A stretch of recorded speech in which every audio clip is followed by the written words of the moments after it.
안녕하세요. 여러분의 심리코치 데이먼입니다. 만약 현재 지금 내 심리적인 문제, 심리적인 고통이 내 일상에 지장을 준다는 걸 알아차리셨고, 그리고 내가 어떤 기준으로 어느 곳에 찾아가야 될지 모르겠다면 이 영상이 여러분에게 도움을 줄 겁니다. 전문 의료센터나 전문 상담센터에 가면 진행하는 것이 있습니다. 바로 심리검사 항목입니다.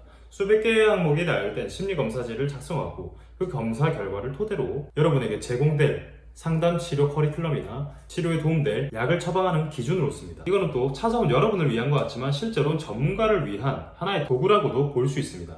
이유는 애초에 심리적인 문제는 과거에서 비롯된 마음의 상처 때문에 생기는 거기 때문에 그 사람과 정말 심도 있게 이야기를 해보지 않는 이상 빠르게 심리적 문제 자체의 근간을 알아볼 수 없기 때문이죠. 저는 심리검사지를 쓰는 것 자체가 나쁘다라고 말하는 게 아닙니다. 하지만 심리검사지 자체에만 비중이 맞춰져 있다면 더욱더 큰 문제로 발화될 가능성이 커집니다. 이유는 검사지는 검사지일 뿐 그 검사지, 이런 종이 하나로 한 사람이 가진 인생의 문제를 통틀어서 볼 수 없기 때문이죠. 그런데 실제 치료나 실제 상담 과정에서는 이런 검사 결과로 토대로 진행되기 때문에 이미 검사 결과 안에 갇혀서 상담이나 치료가 진행되는 경우가 많습니다. 그리고 이 검사 결과로 나온 진단명은 찾아온 여러분에게 더욱더 부정적인 프레임을 씌워줄 가능성이 큽니다. 왜냐하면 누가 우울증 환자라고 들었을 때 기분이 좋을까요? 누가 불안증 환자라고 들었을 때 기분이 좋을까요? 오히려 찾아온 여러분께서 우울증 환자, 불안증 환자라는 이런 진단명을 들었고 그런 프레임에 씌워졌을 때 일상을 살아갈 에너지는 더욱더 떨어지며 나는 환자에서 아무것도 못해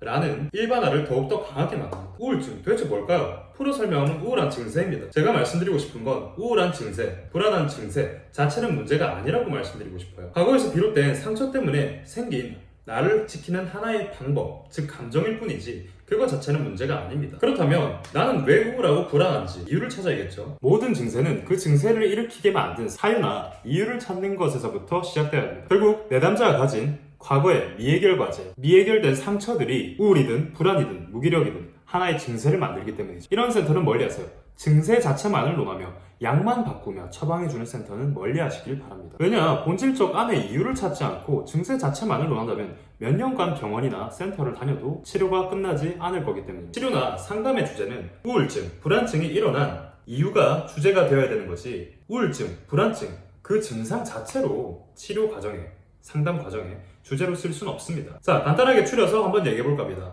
현재 지금 여러분이 가진 증세는 두 가지의 뿌리로 나눠볼 수 있어요. 받아야 할 것을 못 받아서 생긴 상처, 겪지 않아도 될 것을 겪어서 생긴 상처. 자, 이렇게 비롯된 상처들은 해결되지 못한 채로 내 무의식에 저장되어 있기 때문에 끊임없이 해결해달라고 주인님 이것 좀 봐주세요 라고 내 일상에 끊임없이 치고 올라옵니다. 완결시키고 싶은 거죠. 자, 부정적인 생각이 표출되는 방식들을 설명해 드릴게요. 예를 들어 아무도 나를 좋아하지 않을 거다 라는 생각을 가지신 분이 있습니다. 일단 위와 같은 생각만으로도 부정적인 상태에 들어가기 때문에 기분이 우울해지는 건 당연지사입니다. 동시에 위와 같은 생각이 드는 이유는 자신을 보호하기 위해서입니다. 에?